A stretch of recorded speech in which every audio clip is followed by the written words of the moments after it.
প্রিয় ছাত্রছাত্রীরা, আজকে আমি তোমাদেরকে এই ভিডিওর মাধ্যমে ক্লাস 6-এর ভূগোলের যে সমস্ত প্রশ্নগুলো দেওয়া হয়েছে থার্ড সামেটিভের জন্য অর্থাৎ তৃতীয় পর্যায়ে মূল্যায়নের জন্য 2025 সালের রায়মার্টিন প্রশ্নবিচিত্রাতে 5 নম্বর স্কুলে সমস্ত প্রশ্নের উত্তর আলোচনা করবো এই 315 নম্বর পেজের। তোমরা ভিডিওটা ছোটো থেকে শেষ অবধি অবশ্যই দেখবে এবং চ্যানেল যদি নতুন হয়ে থাকে অবশ্যই চ্যানেলটাকে সাবস্ক্রাইব করে রাখবে পরবর্তী স্কুলগুলোর প্রশ্নোত্তর পাওয়ার জন্য। এবং এর আগের স্কুলগুলোর সমস্ত প্রশ্নের উত্তর আমরা আলোচনা করে দিয়েছি, তোমরা প্লেলিস্ট থেকে পেয়ে যাবে সেই প্রশ্ন উত্তরগুলো, সেখান থেকে তোমরা দেখে নিও। আজকে আমরা এই 5 নম্বর স্কুলের প্রশ্নোত্তরগুলো আলোচনা করব এবং এই প্রশ্নোত্তরের পিডিএফ তোমরা পরবর্তীতে আমাদের টেলিগ্রাম চ্যানেল থেকে পেয়ে যাবে। ডেসক্রিপশনে আমাদের টেলিগ্রাম চ্যানেলের লিঙ্ক দেওয়া আছে, সেখান থেকে যুক্ত হয়ে যেতে পারবে, পরবর্তীতে তাহলে পিডিএফগুলো পেয়ে যাবে। 5 নম্বর স্কুলে দেখো, প্রথম আমাদের 5টা প্রশ্ন দেওয়া আছে 1 নম্বর করে। ভূগোলে দেখো এখানে আমাদের কী বলা হয়েছে, প্রতীক ও চিহ্ন সহ বসাতে বলা হয়েছে রেখা মানচিত্রে। তো এগুলো আমরা করবো না, ম্যাপ পয়েন্টিংয়ের মধ্যে আছে, এটা আমরা চলে যাবে পরবর্তী প্রশ্নগুলোতে।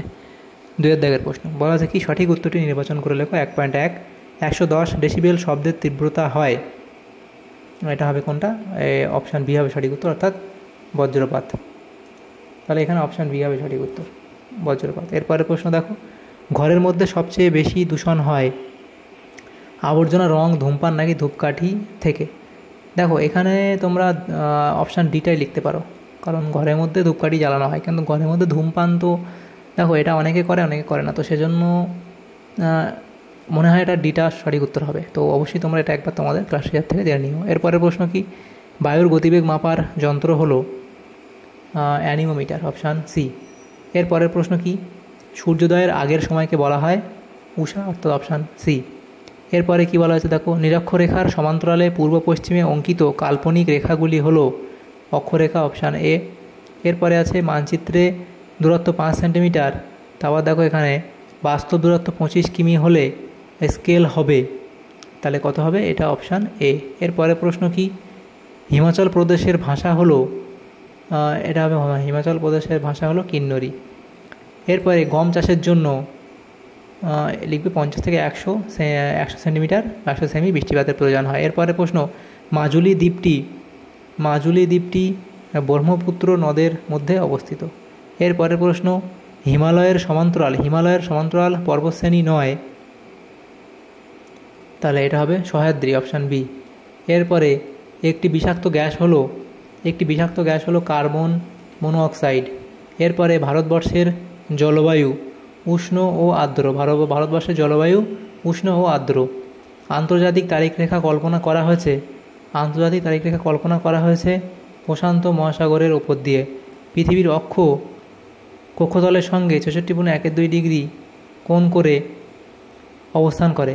পরের প্রশ্ন কি বলা হয়েছে দেখো, গোমতী নদী হলো গঙ্গা এর উপনদী। এরপরের প্রশ্ন, ভৌগোলিক বৈশিষ্ট্য মানচিত্রে রেখা দিয়ে নির্দেশিত হয় না বনভূমি, অপশান সি। এরপরের প্রশ্ন, পানীয় ফসলের উদাহরণ হলো এখানে হবে কফি, অর্থাৎ অপশান বি। এরপরের প্রশ্ন এখানে এটা দেওয়া আছে দেখো, শিবালিক হিমালয়ের পাদদেশে ঘন অরণ্যাবৃত অঞ্চল হলো তরাই, অপশান এ। তাহলে এমসিকিউ টাইপ যে প্রশ্নগুলো ছিল সেগুলো হলো। এরপরের প্রশ্নগুলো কি আছে দেখো, 3 দাগের প্রশ্ন, সেখানে বলা আছে শূন্যস্থান পূরণ করো। 3 দাগের 1, ড্যাশ যন্ত্রের সাহায্যে শব্দের তীব্রতা মাপা হয়, তাহলে লিখবে কি ডেসিবেল মিটার যন্ত্রের সাহায্যে শব্দের তীব্রতা মাপা হয়। এরপরে যে প্রশ্ন সেটা কী বলা থাকে, পরের প্রশ্ন হচ্ছে, ড্যাশ তারিখটি প্রজাতন্ত্র দিবস হিসেবে পালিত হয়, তাহলে 26 জানুয়ারি। এখানে তোমাদের লিখে দিই 26 জানুয়ারি। এরপরে প্রশ্ন, মালাবার উপকূলে ড্যাশগুলিকে কয়াল বলে, মালাবার উপকূলে উপহ্রদগুলিকে কয়াল বলে। এরপরে প্রশ্ন দেখো, তাপ্তি নদীর উৎস হলো মহাদেব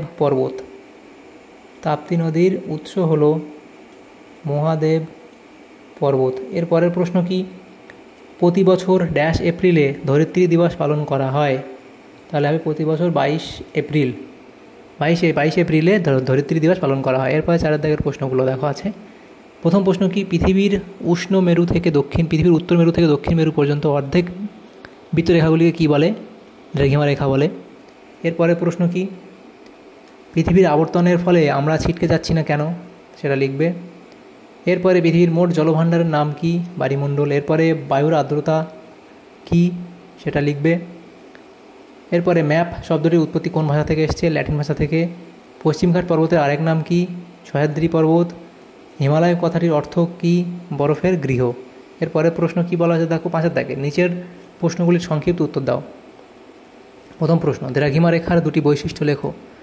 তাহলে দ্রাঘিমা রেখার এই বৈশিষ্ট্যগুলো এখানে দেখো 6টা বৈশিষ্ট্য দেওয়া আছে, যে কোনো দুটো লিখবে। এরপরে শব্দ দূষণে কয়েকটি উৎস লেখো, প্রাকৃতিক উৎস এবং জৈবিক উৎস লিখবে। আদিবাসী বলতে কী বোঝো? এরপরে উষা ও গোধূলি বলতে কী বোঝো? তাহলে উষা কী, গোধূলি কী? বিশ্ব উষ্ণায়ন কাকে বলে? বিভিন্ন প্রাকৃতিক ও মনুষ্যসৃষ্ট কারণে বায়ুমণ্ডলে গ্রিনহাউস গ্যাসগুলি, এইসব প্রভৃতি গ্যাসগুলি মাত্রাতিরিক্ত বৃদ্ধি পাচ্ছে। এই বিষাক্ত গ্যাসগুলি ভূপৃষ্ঠ থেকে বিকিরিত তাপের কিছু অংশ প্রত্যহ শোষণ করে বায়ুমণ্ডলের গড় উষ্ণতা বৃদ্ধি করে চলেছে। উষ্ণতার এই বৃদ্ধিকেই বিশ্ব উষ্ণায়ন বা গ্লোবাল ওয়ার্মিং বলে। 6 দাগের যে প্রশ্নগুলো এখানে দেখো, 6 দাগের যে প্রশ্নগুলো আমাদের এখানে কী দেওয়া হয়েছে দেখো, সেই প্রশ্নগুলো আমাদের এখানে দেওয়া আছে। 4টি প্রশ্ন উত্তর করতে হবে, 3 নম্বর করে দেওয়া হয়েছে। প্রথম প্রশ্ন কি? 6 দাগের 1, টিকা লেখো, সূর্যের দৈনিক আপাতগতি ব্যাখ্যা করবে, অবস্থা, গতি বা সময়কাল, বাস্তবে উপযোগিতা। এরপরে প্রশ্ন, বায়ুদূষণ কমাতে আমরা কী করতে পারি? বায়ুদূষণ নিয়ন্ত্রণের উপায়: 1 নম্বর গণপরিবহন ব্যবহার, দূষণহীন যানবাহন, কম দূষণকারী ইঞ্জিন, কলকারখানা নিয়ন্ত্রণ, বনসৃজন, অপরিশোধিত শক্তির ব্যবহার, এগুলো লিখবে। আবহাওয়া ও জলবায়ুর মধ্যে পার্থক্য, তাহলে আবহাওয়া এবং জলবায়ু এর মধ্যে সংজ্ঞা, স্থান, সময় পরিবর্তন, প্রভাব, এগুলোর উপর ভিত্তি করে পার্থক্য লিখবে। এরপরে 4 দাগে আছে কি দেখো, ক্রান্তীয় মৌসুমী জলবায়ুর বৈশিষ্ট্যগুলি লেখো। তাহলে ভারতের জলবায়ুর প্রধান বৈশিষ্ট্যগুলি হলো জলবায়ুর প্রকৃতি, আর্দ্র গ্রীষ্মকাল ও শুষ্ক শীতকাল, বায়ুপ্রবাহ, ঋতু পরিবর্তন, গ্রীষ্মকালে লু এবং শীতকালে তুষারপাত, খরা ও বন্যা সৃষ্টি। এরপরে 5 দাগের প্রশ্ন কী বলা আছে? শব্দদূষণ নিয়ন্ত্রণের 3টি উপায় লেখো। তাহলে শব্দদূষণ নিয়ন্ত্রণের উপায় যেগুলো, এই যে পয়েন্টগুলো এখানে দেওয়া আছে, তোমরা এগুলো করবে। এর পরের প্রশ্ন কি আছে দেখো, 7 দাগের প্রশ্ন, নিচের প্রশ্নগুলির উত্তর দাও। তাহলে প্রথম প্রশ্ন কি? পৃথিবীর তাপমণ্ডলের চিত্র অঙ্কন করো। এটা তোমরা এঁকে নিও। এরপরের প্রশ্ন, আমাদের চারিপাশের বায়ুমণ্ডল কী কী পদ্ধতিতে উত্তপ্ত হয়? আমাদের চারিপাশের বায়ুমণ্ডল কী কী পদ্ধতিতে উত্তপ্ত হয় সেটা লিখবে। বিজ্ঞান পদ্ধতি, পরিবহন পদ্ধতি, পরিচালন পদ্ধতি, তাপশোষণ পদ্ধতি এবং অ্যাডভেকশন পদ্ধতি, এই পয়েন্টগুলো লিখবে। 5 নম্বর করে দেওয়া আছে এগুলোতে। এরপরের প্রশ্ন দেখো 3 দাগের, বায়ুদূষণের ফলাফলগুলি আলোচনা করো। তাহলে মানুষের ওপর প্রভাব, উদ্ভিদের ওপর প্রভাব, তারপরে পশু পাখির ওপর প্রভাব, বিশ্ব উষ্ণায়ন, ধোঁয়াশা, ওজোন স্তর হ্রাস, অম্লবৃষ্টি। ভারতের 2টি ধান উৎপাদক রাজ্যের নাম লেখো। পশ্চিমবঙ্গ, তেলেঙ্গানা, পাঞ্জাব ইত্যাদি লিখবে। এরপরে প্রশ্ন দেখো, এই পয়েন্টগুলো লিখবে ইত্যাদি। এরপর দেখো, ধান চাষের জন্য কী ধরনের জলবায়ু ও মৃত্তিকা প্রয়োজন? ধান চাষের জন্য জলবায়ু যেটা প্রয়োজন, উষ্ণতা দরকার, বৃষ্টিপাত, আর্দ্রতা দরকার এবং মৃত্তিকা যেটা দরকার সেটা লিখবে। এরপরে যে প্রশ্নগুলো দেখো, তাহলে আমাদের এখানে এই সমস্ত প্রশ্নগুলি ছিল আমাদের ক্লাস 6-এর ভূগোলের যে প্রশ্নগুলো ছিল 5 নম্বর স্কুলে 3rd সামেটিভের জন্য। সমস্ত প্রশ্নের উত্তর আলোচনা করলাম। 2-1টা প্রশ্ন ড্রয়িং ছিল, সেগুলো বাদ দিয়ে বাকি সমস্ত প্রশ্নের উত্তর আমরা আলোচনা করলাম। তোমাদের যদি সামান্যতম উপকার এসে থাকে ভিডিওটা, অবশ্যই একটা লাইক করবে এবং বেশি বেশি করে বন্ধুদের সাথে শেয়ার করবে। এবং পরবর্তী যে স্কুলগুলো আছে সেগুলোর প্রশ্ন উত্তর পাওয়ার জন্য অবশ্যই তোমরা আমাদের চ্যানেলটাকে সাবস্ক্রাইব করে রাখবে, যারা এখন আমাদের চ্যানেলটাকে সাবস্ক্রাইব করোনি। এবং পিডিএফ পাওয়ার জন্য আমাদের টেলিগ্রাম চ্যানেলে যুক্ত হয়ে যাবে, তাহলে সেখান থেকে তোমরা পরবর্তীতে পিডিএফগুলো পেয়ে যাবে। Thank you, thanks for watching.